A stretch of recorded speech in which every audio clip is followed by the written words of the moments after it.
우리 좌우에 계신 분들에게 인사하겠습니다. 사랑합니다. 축복합니다.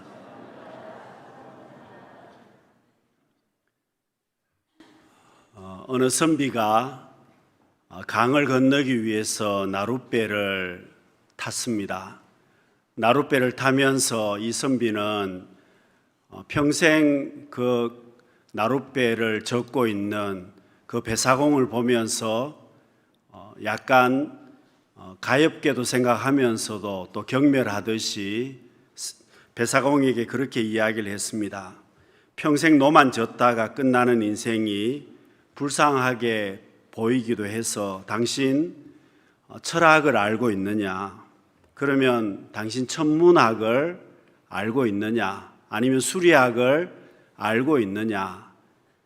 그렇게 질문을 했습니다. 배사공이 말을 합니다. 선비나리, 저는 학교에 다니지를 못해서 그런 것을 전혀 알지 못합니다.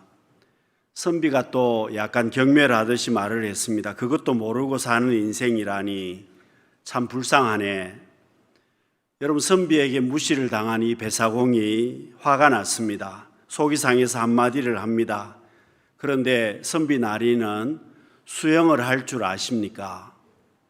그리고는 배를 갑자기 확 돌리는 바람에 선비가 강에 빠지게 되었습니다. 강물에 빠진 선비가 배사공에게 소리를 질렀습니다. 여보게, 나 좀 살려주게. 나는 수영을 잘 못해. 배사공이 소리를 질렀습니다. 철학을 아시지 않습니까? 수리학도 알고 천문학도 알지 않습니까? 여러분, 선비는 그런 거 다 필요 없어. 미안합니다. 나 좀 살려주소. 사랑하는 성도 여러분, 오늘 우리는 똑똑하다고 생각하시는 분들이 참 많은 시대를 살고 있습니다. 사실 똑똑한 사람들도 많고 많이 배운 사람들도 많습니다. 그리고 지금은 컴퓨터가 손안에 들어와 있는 시대가 되어서 여러분 핸드폰에게 물어보면 다 알 수 있는 그런 시대가 되었습니다. 너무 정보와 지식이 많은 시대를 우리는 살고 있습니다. 그러다 보니까 사람들은 본인이 똑똑하다고 생각을 합니다. 지혜롭다고 생각을 합니다. 그런데 여러분, 나는 지혜롭다고 생각하는데, 똑똑하다고 생각을 하는데 정작 자신의 미래에 대해서는 아무런 준비를 하지 않는 분들이 너무 많습니다. 여러분, 우리의 미래가 어떻습니까? 여러분, 아무리 과학이 발전하고 내가 똑똑한 사람이라 하더라도 여러분, 우리의 미래는 죽을 준비를 하지 않으면 안 된다는 겁니다. 언젠가는 반드시 떠나야만 합니다. 여러분, 내세가 있습니다. 천국과 지옥이 있습니다. 그렇기 때문에 어리석은 사람이 되지 않으려면 우리는 미래에 대해서 반드시 준비하는 인생이 되어야만 합니다. 여러분, 이 땅에서 지혜로운 삶을 어떻게 살 수 있겠습니까? 오늘 본문 17절 말씀에 보시면은요, 그러므로 어리석은 자가 되지 말고 오직 주의 뜻이 무엇인가 이해하라. 어리석은 자가 되지 말라고 권면합니다. 어떻게 어리석은 자가 되지 않겠습니까? 하나님의 뜻을 알고 어리석은 자가 되지 말라는 겁니다. 분별을 잘해서 어리석은 자가 되지 말라는 겁니다. 여러분, 겨울철이 되면 사냥철이기도 해서 멧돼지를 사냥하는 포수들이 있습니다. 그런데 종종 뉴스에도 나옵니다마는 그 사냥꾼이 멧돼지를 보고 총을 쏘았는데 멧돼지가 아니라 사람에게 총을 쏘는 그런 경우들도 종종 일어나는 것을 우리는 알고 있습니다. 눈으로 분별을 잘 하지 못한 겁니다. 사람인데 동물로 착각을 한 것이었습니다. 여러분, 우리의 삶이 그렇습니다. 정말 어리석은 사람들이 있습니다. 하나님께서 천지를 창조하시고 지금 또 세상을 주관하시는 분이 하나님이시고 보존하시고 섭리하시는 분이 하나님이 계시는데 그 하나님을 알지 못합니다. 그래서 어리석은 사람은 하나님을 알지 못해서 시편 14편 1절에 보시면 어리석은 자는 그의 마음에 이르기를 하나님이 없다 하는도다. 여러분, 하나님이 없다고 주장하는 사람들은 자기 생각으로 삽니다. 하나님이 없다고 생각하는 사람들은 자기의 지식대로, 자기의 고집대로, 자기가 원하는 대로 살아가는 겁니다. 그러나 하나님이 있다고 하나님을 믿는 사람들은 내 고집대로 살지 않습니다. 내 생각대로 살지 않습니다. 하나님께서 원하시는 것을 따라서 우리는 살기를 원합니다. 여러분, 우리는 무엇보다 주님의 뜻을 잘 분별해서 구별하는 삶을 살아야 합니다. 그래야 내 삶의 목적을 알 수가 있습니다. 내가 지금 하는 일이 올바른 일인지 분별할 수 있어야만 합니다. 내가 어디로 가야 될지 내 삶의 방향을 정확하게 구별할 줄 알아야만 합니다. 여러분, 앞으로 내가 무엇을 해야 될지 하나님 앞에 우리는 분별해야만 합니다. 누가복음 12장에 어리석은 부자의 이야기가 나옵니다. 여러분, 이 부자가 워낙 유명해서 우리가 이 부자에 대해서 잘 알고 있습니다. 이 부자의 타이틀이 뭐냐? 어리석은 부자라는 겁니다. 성경이 붙여준 이름입니다. 그런데 여러분, 이 부자가 정말 어리석은 사람이었습니까? 본문을 보시면은요, 부자는 열심히 일을 해서 곡식을 엄청나게 수확을 했습니다. 그리고 곡식을 엄청나게 열매를 거두어 들였기 때문에 창고가 부족했습니다. 자기가 평소 쓰고 있던 그 작은 창고를 헐어버리고 엄청나게 큰 창고를 만들었습니다.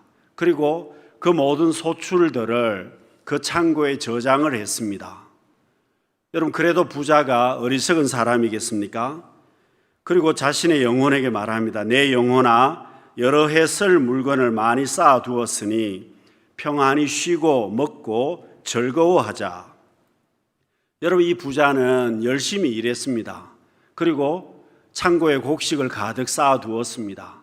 평생 자기가 먹고 살 수 있는 그런 돈을 저축해 두었다는 겁니다. 여러분, 우리 식대로 말하면 은행에다가 내가 평생 쓸 수 있는 돈을 저축을 해 둔 것입니다. 여러분, 요즘 시대가 어떻습니까? 이 부자와 똑같은 생각을 하고 우리는 살아갑니다. 그래서 여러분, 광고에도 여러분 기억하실 텐데요. 열심히 일한 당신 떠나라. 그 광고를 사람들이 다 좋아합니다. 열심히 일한 사람 떠나라고 하니까 마음에 꺼리낌도 전혀 없습니다. 그래서 열심히 내가 일을 하고 열심히 내가 돈을 모았으니 놀러 갈 수 있다는 겁니다. 여러분, 이 부자나 그런 생각을 하고 있는 오늘 우리들이나 똑같은 사람들입니다. 왜 그러냐 하면 내가 열심히 일을 하고 돈을 벌어서 그것을 가지고 내가 즐기겠다는 겁니다. 부자도 마찬가지입니다.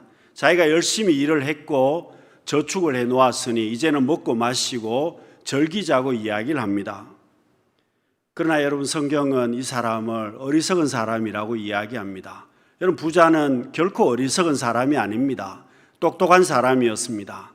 여러분, 농사를 지어도 수확량을 많이 얻는 것은 아무나 얻을 수 있는 게 아닙니다. 똑똑한 사람 아니면, 지혜로운 사람 아니면 농사를 지어서 수확량을 많이 얻을 수 없습니다. 농사 못 짓는 사람은 제대로 열매가 없습니다. 여러분, 우리가 사업을 하는데 다 이렇게 부자처럼 돈을 벌 수 있습니까? 똑똑하지 않으면 어떻게 여러분 그렇게 사업을 잘할 수가 있겠습니까? 쉽지 않은 일입니다. 그러니 부자는 굉장히 지혜롭고 똑똑한 사람이었습니다. 그런데 똑똑하지만 어리석은 사람이 되고 말았습니다. 똑똑하지만 바보가 되고 말았습니다. 하나님께서 말씀하십니다. 어리석은 자여, 오늘 밤에 내 영혼을 도로 찾으리니 그러면 너가 준비한 것이 누구의 것이 되겠느냐? 여러분, 부자가 이렇게 똑똑한 사람이 바보가 된 것은 생사화복을 주관하시는 하나님이 계신다는 것을 잊어버렸습니다. 내 생명을 주관하시는 분이 계신다는 것을 잊어버렸다는 겁니다. 여러분, 부자는 착각했습니다. 자기가 계획한 대로, 자기가 생각한 대로, 준비한 대로 된다고 생각했습니다. 여러분, 오늘 우리도 착각하면서 살고 있습니다. 내가 열심히 모으고 준비하고 내가 계획한 대로 된다고 생각을 합니다. 그래서 여러분, 우리도 그렇습니다. 철저하게 준비하고 내가 지혜롭게 준비하고 열심히 준비하면 내가 계획한 대로 된다고 생각을 합니다. 그러나 여러분, 아무리 내가 철저하게 준비하고 지혜롭게 준비하고 똑똑한 사람이라고 하더라도, 환경이 도와준다고 하더라도 하나님께서 노라고 말씀하시면 그걸로 끝입니다. 하나님께서 안 된다고 하시면 그걸로 다 마감을 할 수밖에 없다는 뜻입니다. 여러분, 우리 성도님들 가운데 가장 중요하고 의미 있는 시간이 어떤 시간이라고 생각하십니까? 내게 가장 중요하고 의미 있는 시간은 어떤 시간이었습니까?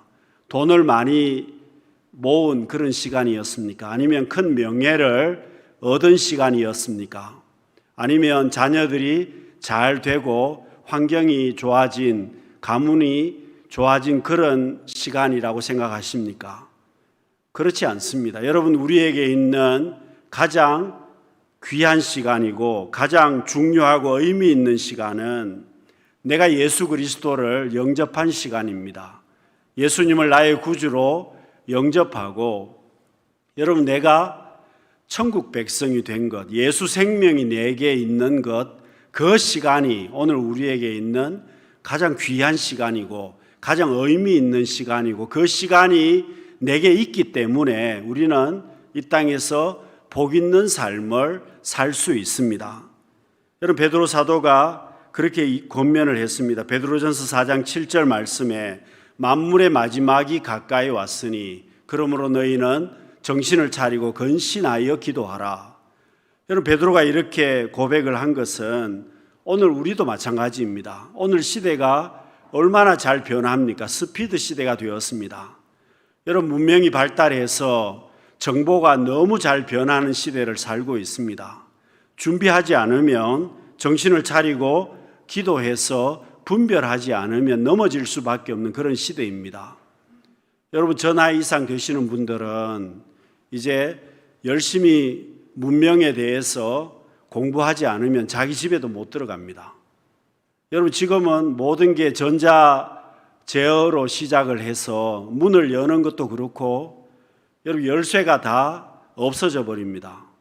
그러면 어떻게 되겠습니까? 공부하지 않으면 이제는 자기 집에도 못 들어갑니다. 버스도 못 탈 수도 있습니다. 여러분, 열심히 공부해야만 합니다. 여러분, 그런 시대를 살고 있습니다.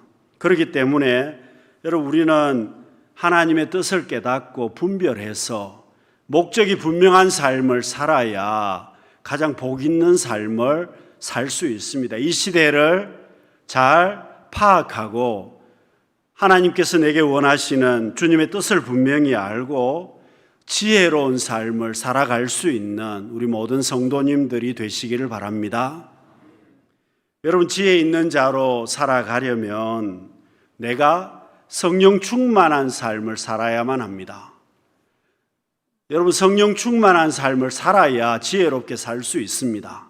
성령님의 인도하심을 내가 받아야 지혜로운 삶을 살 수 있고 복 있는 삶을 살 수 있다는 겁니다. 그래서 18절 말씀에 보시면은요, 우리 같이 읽어보겠습니다. 술 취하지 말라. 이는 방탕한 것이니 오직 성령으로 충만함을 받으라. 여러분, 술 취하지 말라고 이야기합니다. 그 대신에 성령 충만함을 받으라고 말씀합니다. 여러분, 술 취하지 말라는 것과 왜 성령 충만함을 같은 의미로 이야기를 하겠습니까? 술을 취하게 되면 술이 사람을 통제합니다. 술 취하게 되면 술이 사람을 통제하고 그 사람의 생각이나 인격이나 행동을 술이 다 주관하는 겁니다. 그래서 사람이 술이 주관하게 되면 망나니가 될 수도 있고 큰 범죄를 저지를 수도 있고 자신의 모든 의식을 술이 통제를 한다는 겁니다. 그러나 성령 충만하게 되면 성령님께서 내 삶을, 내 인격을 통제하신다는 겁니다.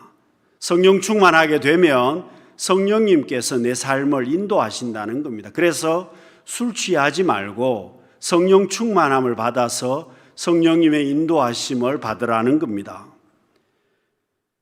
여러분, 성령님께서는 내가 예수님을 나의 구주로 고백할 때 우리 가운데 임재하셔서 나를 떠나시지 않습니다. 내 삶 가운데 함께 하셔서 우리 가운데 역사하십니다. 때로는 바람처럼, 때로는 불처럼, 때로는 단비처럼 우리의 삶 가운데 역사하시는 성령 하나님이십니다. 여러분, 내 마음 그리스도의 집이란 책에서 보면 사람 안에 여러 개의 마음의 방이 있다고 이야기를 합니다. 사람들은 성령님을 내 마음의 방 가운데 가장 깨끗한 방에, 거실에 성령님을 모시려고 합니다. 그런데 성령 하나님께서는 깨끗한 방에, 거실에 머무르는 것을 원하시지 않습니다. 성령께서 계속해서 내게 요구하시는 것은 나의 은밀한 과거가 있는 방에, 나의 아픔이 있는 방에, 그리고 내 상처가 있는 방에 성령 하나님께서는 같이 들어가자고 말씀하십니다. 그 방을 열어달라고 말씀하신다는 겁니다. 여러분, 성령님이 끈질기게 말씀하시기 때문에 내가 결국 그 음성에 순종하면 성령님께서 그 방에 들어가셔서 내 방을 깨끗하게 청소해 주십니다. 여러분, 성령님께서 방을 깨끗하게 청소해 주시는 것으로 끝나지 않고 그 방의 열쇠를 달라고 하십니다. 그리고 앞으로 그 방에 나와 함께 들어가자고 말씀하십니다. 여러분, 그렇습니다. 내 마음 속에 여러 개의 방이 있습니다. 여러분, 성령님께 보여드리기에 민망한 부끄러운 방도 있고 떳떳한 방도 있습니다. 내 마음에 상처가 가득한 방도 있고 숨기고 싶은 그런 방들도 있습니다. 여러분, 성령 충만이 무엇이겠습니까? 성령 충만은 내 마음의 방을 성령님께 다 열어드리는 겁니다. 그리고 성령께서 오셔서 나와 함께 하시는 겁니다. 그런데 여러분, 내가 방문을 열어드리지 않으면 성령께서 오시지 않습니다. 그리고 그 문을 뜯어가지고 들어가시지도 않습니다. 여러분, 내가 순종해서 그 방의 문을 열어드리면 성령께서 오셔서 역사해 주십니다. 청소해 주십니다. 여러분, 내 방이지만 내가 그 방을 열어드려야 오신다는 겁니다. 그리고 성령께서는요, 그저 방문을 열어주는 상태에서 오시는 것이 아니라 내가 내 방의 열쇠를 성령 하나님께 완전히 드리면 이제는 성령 하나님께서 내 방의 주인이 되십니다. 그리고 성령께서 우리 가운데 역사하시면 그것이 바로 성령 충만이라는 겁니다. 내 방이지만 내 마음대로 하는 것이 아니라 성령께서 열어주시고 성령께서 함께 하실 때 그 방을 사용하게 되게 되고 그 상태가 바로 성령 충만함이라고 말씀합니다. 사랑하는 성도 여러분, 우리가 성령님의 인도하심을 따라가게 되면 성령님의 음성에 순종해서 내 마음의 방을 열어드리면 성령 하나님께서는 나를 통하여 역사하십니다. 사랑하는 성도 여러분, 이 땅에서 우리가 살아갈 때에 성령님의 인도하심을 따라서 복되고 존귀한 삶을 살아갈 수 있는 우리 성도님들이 다 되시기를 바랍니다. 여러분, 우리가 지혜 있는 자로 살아가려면 모든 일에 감사의 태도를 버리지 말아야 됩니다. 모든 일에 감사의 정신을 가지고 살아야 합니다. 무슨 일을 해도 감사를 놓치지 말아야 합니다. 어떤 일이 있어도 감사의 태도를 가지고 있어야 한다는 겁니다. 여러분, 탈무드에 이런 말이 있습니다. 이 세상에서 제일 행복한 사람이 누구냐? 이 세상에서 제일 행복한 사람은 내 모습에 지금 이대로의 모습을 감사하면서 사는 사람이다. 여러분, 이 세상에서 제일 행복한 사람은 내 모습 이대로를 감사하는 사람이라는 겁니다. 여러분, 내가 행복한 사람이냐 불행한 사람이냐? 답이 금방 나옵니다. 내 모습 이대로 지금 나는 감사합니다. 이 모습이 하나님 감사합니다. 그렇게 말할 수 있는 사람은 그분은 행복한 사람입니다. 그러나 내 모습이 싫다고 하면 그는 행복할 수도 없고 감사가 없는 사람이고 그는 앞으로도 행복할 수 없다는 겁니다. 여러분, 감사하게 되면 점점 행복할 수밖에 없습니다. 행복해서 감사하는 것이 아니라 감사를 붙들고 있으면 자연스럽게 행복해진다는 겁니다. 감사를 놓치지 않으면 그는 행복해진다는 뜻입니다. 여러분, 나이가 들었다고 해서 나는 불행해진다고 생각하시는 분들이 종종 있습니다. 여러분, 나이가 들어도 불행해지는 것이 아닙니다. 왜 그렇습니까? 나는 아직 살고 있습니다. 몸이 아프지만 몸에 약한 부분들이 많지만 과거보다 많이 감각이 떨어지기도 했지만 그러나 아직 나는 잘 살고 있지 않습니까? 그러니 감사해야 된다는 뜻입니다. 잠언 말씀 그대로입니다. 산 개가 죽은 사자보다 낫다고 말씀합니다. 여러분, 살아있는 개가 죽은 사자보다 낫다는 뜻입니다. 그 말은 지금 내가 살아있음으로 인해서 우리는 감사하는 삶을 살아야만 합니다.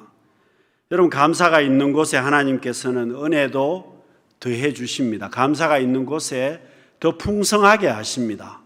그래서 브레이크라고 하는 사람은 감사가 있으면 풍성한 수확이 따라온다고 이야기를 했습니다. 마치 열차에 기관차가 있으면 객차가 계속해서 갈 수 있는 것처럼 감사가 내게 있으면 감사에 따라오는 것은 풍성한 열매라는 겁니다. 그뿐 아닙니다.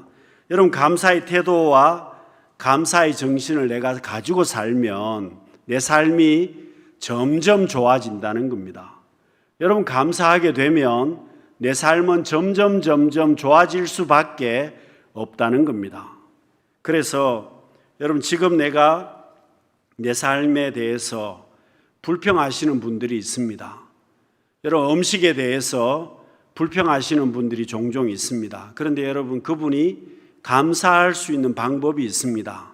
하루 굶으면 됩니다.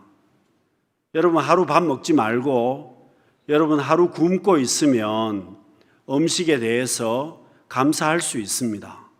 여러분, 그렇지 않습니까? 음식이 맛이 있다 없다를 떠나서 한 끼만 굶어도 음식에 대해서 우리는 감사하게 될 것입니다.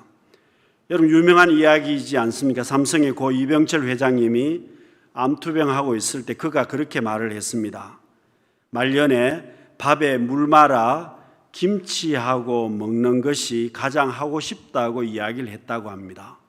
그렇습니다. 여러분, 밥에 물 말아서 김치 먹는 것이 누구나 할 수 있는 일인데 그것도 여러분 깨닫지 못하면 감사할 수 없는 것입니다.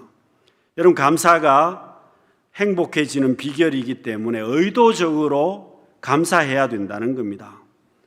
여러분, 행복한 사람의 마음 속에는 감사라는 단어가 살고 있습니다.